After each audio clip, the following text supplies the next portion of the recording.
Please,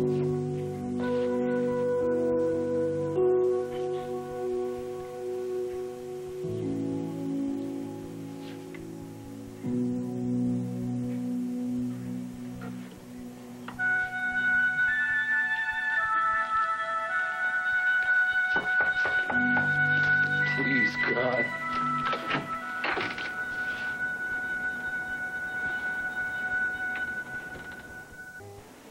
You come to apologize, you're too late. You come to explain I'm not interested. But if by any chance you're packing a gun, you could do me a big favor and shoot me in the head. I didn't think so. Guess it's just one of those days. Good night, life.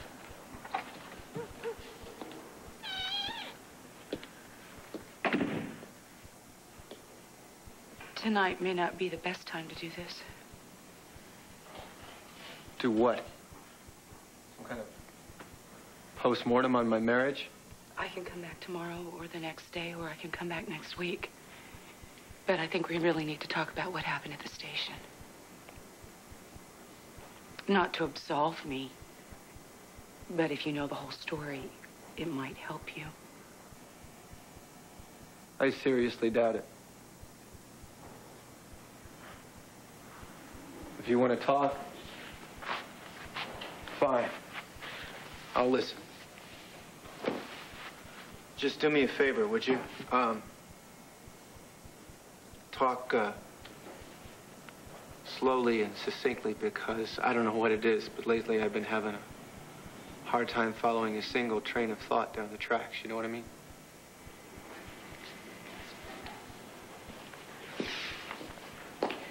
I went to see Dixie. She didn't throw you out?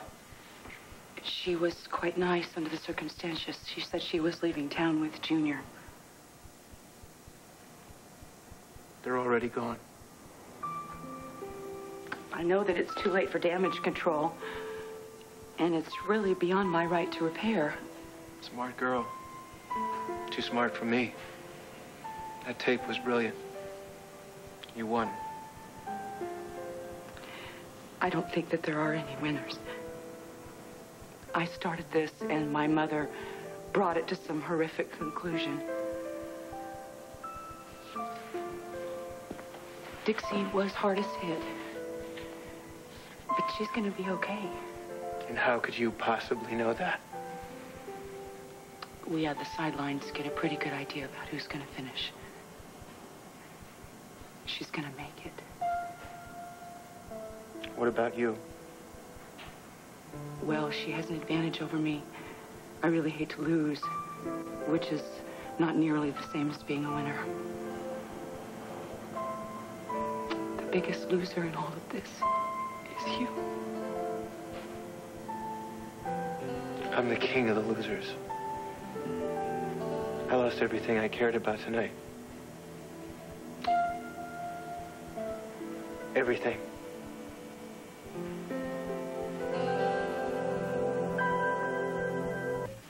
I taped our conversation in New York after the affiliates meeting. I had the tape machine running in my hotel room. Sure. You never know when somebody's going to stop by and say something incriminating. I don't know why I made the tape. To boost ratings? You slept with me, and then you signed off on me. I was like some lapse in judgment or something. And then you went after my job. I was disposable. I mean, was I supposed to just roll over? I wasn't supposed to fight back? You did. You started a nifty little whisper campaign against me. And then Adam handed you my job. I was cheated again. I mean, you have this perfect wife and these children and this wonderful house, and your star was rising as host of The Cutting Edge. All I had was my job title. And you took that from me. I had nothing. And that's when I called Nora Buchanan, and I tried to find out about filing harassment charges. To brand me as a card-carrying lech. I needed to hold my ground. Everything that I had was being repossessed. And then Adam caved in. He gave me my job back. Well, now I suppose all is right with the world. What the hell? You probably held on to the tape for sentimental reasons, right? I destroyed it. But somehow my mother, she found it, she heard it, she listened to you, Slammer, and she wanted to use it against you. What do you mean, somehow she found it? What'd you do, leave it lying next to all your swinging disco favorites?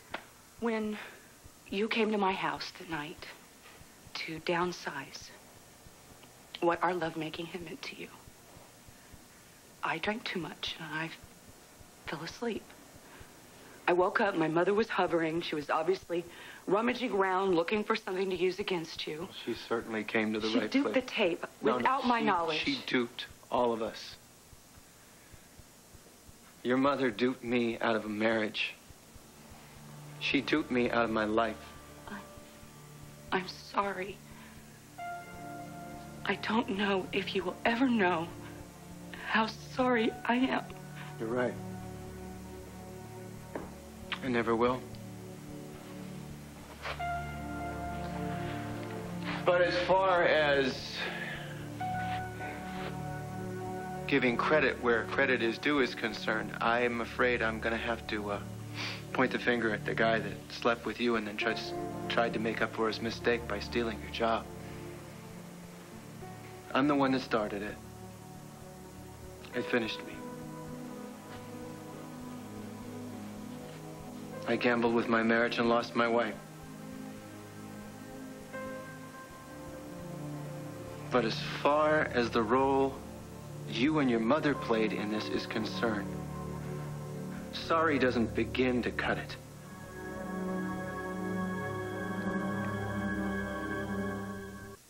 Did you actually think you could come here and explain this and I wouldn't hold it against you? I mean, despite the fact that my wife is gone, my family's in pieces, and my life is basically ruined, you thought I'd just be able to process all of this and say, oh, I get it. It's really Typhoid Marion's fault. She's the one with the agenda. You had nothing to do with blowing my marriage to pieces because, after all, it was your mother's hand on the detonator. Well, gee, Liza, I feel so much better. Now we can be friends. Is that what you thought was going to happen? I guess I'm just a hopeless optimist. Yeah, well, let's look at the dark side of this for a minute, shall we? My wife is gone and she's not coming back. Tonight I'll probably go to bed without eating anything because even if I could, I wouldn't be able to keep it down. And I'll lie there staring at her pillow for hours until I fall asleep around 2:30. And then I'll wake up tomorrow around 5:30 because the truth is I was never really able to sleep in our bed if she wasn't there anyway. I'll lie there in the dark thinking about how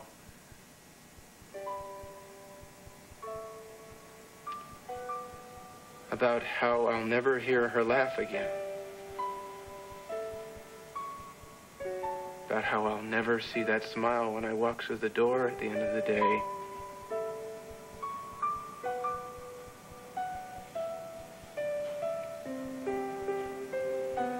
This house used to be such a wonderful place to live.